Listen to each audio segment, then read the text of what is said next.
What is money is a really interesting question. Over the course of the 1,000 years since we've had many different forms of money, almost anything has been used as money, from large immovable stones on Pacific islands through to seashells, precious metals. In the modern incarnation, people mainly think of it in terms of notes and coins, but really most of our money now is just data. It's just ones and zeros sitting in bank systems and payment systems that we move around. So there are a number of problems with the current dominant money systems. It is a systemically unstable system, with the IMF reporting over 400 currency-related crises in the last 40 years alone, affecting pretty much every single country in the world.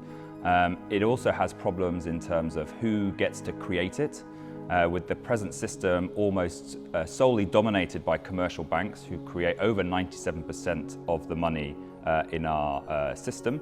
The problem with bank-created money is that it's created at the point of making a loan, which means that it requires people, businesses, government to get into debt in order for there to be money in the system. And the flip side of this money creation system is that when you pay back your debt, you destroy that same money that was created. So this creates a perpetual need for more and more people to go into debt to ensure that we have money in our economy. So when you hear politicians and people in the media talk about the real solution we need is for everybody to pay off their debt, what you can know for sure is that they have absolutely no understanding of how the money system works. If we all did that, we would basically have no money left in our economy. It's a huge driver of inequality. So with interest being due on all the money that we borrow and interest being paid on all the money that we save, it in fact leads to a system where the bottom 80% of earners are giving money to the top 10% of earners on an ongoing basis, which is kind of perpetuating and increasing the level of inequality in the UK. So ScotPound is a national complementary currency for Scotland that you would use to pay for goods and services in the same way as normal money, operated on a not-for-profit, free at point of use payment system with the idea of being for the common good of Scotland. An alternative digital currency changes the mechanism of money creation.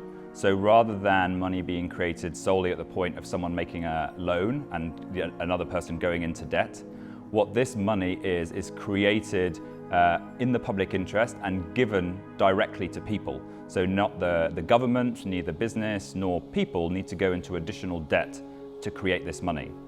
The second benefit of creating a digital currency in Scotland would be that it allocates money very differently. If you look at how banks, who have this huge power to create new money, they don't allocate this new money or give out the new loans, which is another way of saying it, based on public interest or what the people care about in some kind of democratic way. What they do is allocate it based on where they can get the most profit. Rather than going to put up asset prices or fund financial speculation, this would be going straight into the hands of people.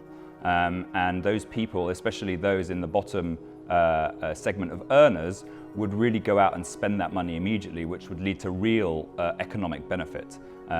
This can be contrasted with the Bank of England's quantitative easing programme, where they pushed in £375 billion into the UK economy, and even their own research shows that a disproportionate amount of that has really just gone to, again, push up asset prices and benefit the top 1-5% of earners. There are loads of other kinds of complementary currencies out there which have proven their worth at smaller scales. So in the UK, we have the example of the Bristol pound, for instance, which is our largest local currency.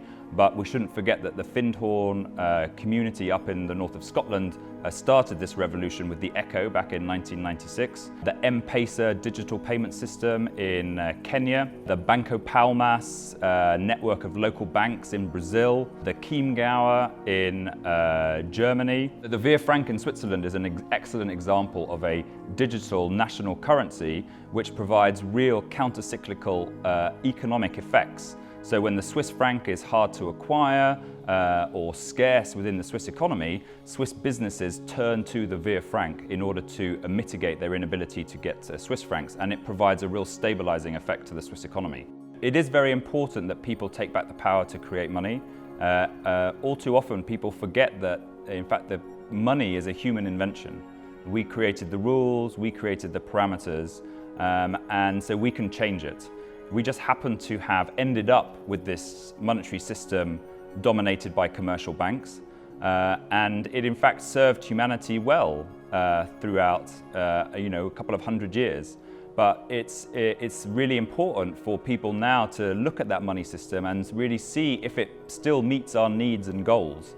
And if you can look at it and say that it doesn't, then you should really join us in supporting a move towards currency innovation.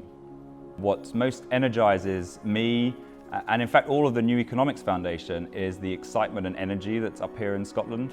And Scotland is truly uniquely placed to be looking at this monetary innovation. In almost no other country in the world is there this level of literacy around currency, this level of interest and this level of desire to do something different. So I think it's really important for the people of Scotland to seize that energy and make a positive change.